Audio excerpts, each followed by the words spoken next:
বহুভুজ সূত্রটা কিন্তু ত্রিভুজ সূত্রেরই অনুরূপ, কিন্তু ত্রিভুজ সূত্রে আমি কি করতে পারছি, দুইটা ভেক্টর যোগ করতে পারছি, দুইটা ভেক্টর যোগ করে আমি তৃতীয়টা পাচ্ছি যোগফল হিসাবে। বহুভুজ সূত্রে কি হতে পারে, যখন দুইয়ের অধিক ভেক্টর তোমার যোগ করা লাগবে তখন তুমি এই ফর্মুলাটা অ্যাপ্লাই করবা। কিন্তু আলাদা শুধু এটাকে আমরা বহুভুজ সূত্র বলছি কেন, কারণ ওটা ত্রিভুজ সূত্রের জায়গায় বাহু 3-এর বেশি হয়ে যাচ্ছে। ঠিক আছে, তো দেখো এই সূত্রের বিবৃতি সবাই তুলে নিবা, সূত্রটা বুঝবা আগে। দেখো এইভাবে মনে করো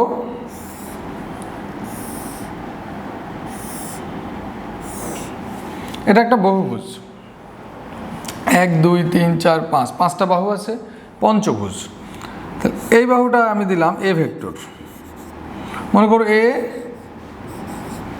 বি সি ডি, এ বি সি ডি যোগ করতে হবে, এ বি সি ডি যোগ করতে হবে। তাহলে আমরা এটা মনে করো আমাদের ই। তো এখানে যদি আমরা ক্লকওয়াইজ অ্যান্টি ক্লকওয়াইজের থিওরিটা অ্যাপ্লাই করি তাহলে কি হবে দেখো, এটা একটা কি ঘড়ি কল্পনা করো, 12 3 6 9।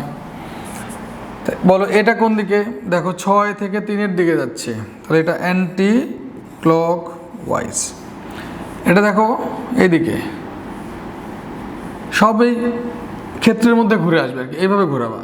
তাহলে এটা দেখো 3 থেকে 12-এর দিকে যাচ্ছে, তার মানে এটা কি অ্যান্টি ক্লকওয়াইজ। এইদিকে চিন্তা করবো না, এটা কিন্তু বাইরে চলে যাচ্ছে, বাইরে চিন্তা করা যাবে না, রাউন্ড চিন্তা করবো ভিতরের দিকে। এবার সি দেখো, এটা এইদিকে, সিটা কিন্তু এইভাবে আসছে, 12 থেকে 9-এর দিকে আসছে, তারপর এটা কি অ্যান্টি ক্লকওয়াইজ। ডি দেখো 12 থেকে 9-এর দিকে আসছে কিন্তু ডি এইভাবে, তাহলে এটাও অ্যান্টি ক্লকওয়াইজ। কিন্তু এটা দেখো এইদিকে, এটা কিন্তু 6 থেকে 9-এর দিকে যাচ্ছে, দেখো এটা এদিকে, এটা কিন্তু ক্লকওয়াইজ। তাহলে থিওরিটা কি বলছিলাম, অ্যান্টি ক্লকওয়াইজগুলোর যোগফল ইকুয়াল ক্লকওয়াইজগুলোর যোগফল। তাহলে অ্যান্টি ক্লকওয়াইজ দেখো A, BO anti clockwise, CO anti clockwise, DO anti clockwise, equal একটাই ক্লকওয়াইজ আছে ই। তার মানে এখানে কি বুঝলা, এ বি সি ডি যোগ করলে তুমি কি পাবা, এ বি সি ডি যোগ করলে তুমি পাবা হচ্ছে ই। বোঝা গেছে বিষয়টা? একটা করো তো সবাই দেখি।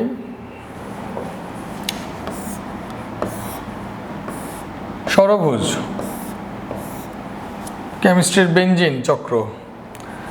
আচ্ছা, 6টা বাহু আছে, A B C D E F.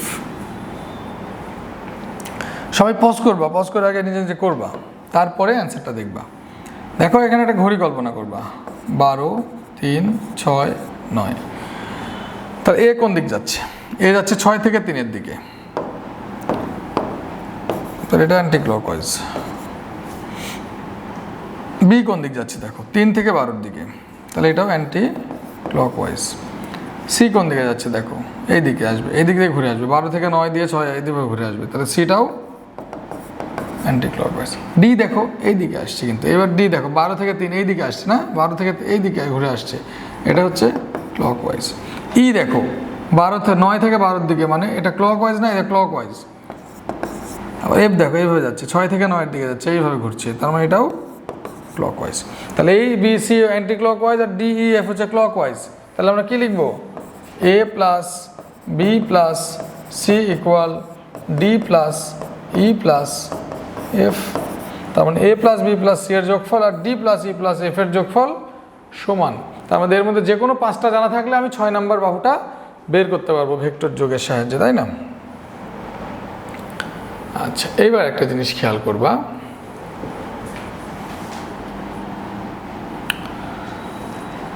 এটাকে আমরা বহুভুজ সূত্রটা, যে আমরা অনেকগুলো ভেক্টরের যোগফল যদি আমরা একদম সাধারণ সূত্রটা দিয়ে করতে চাই তাহলে কি করব দেখো, মনে করো এটা একটা ভেক্টর এ,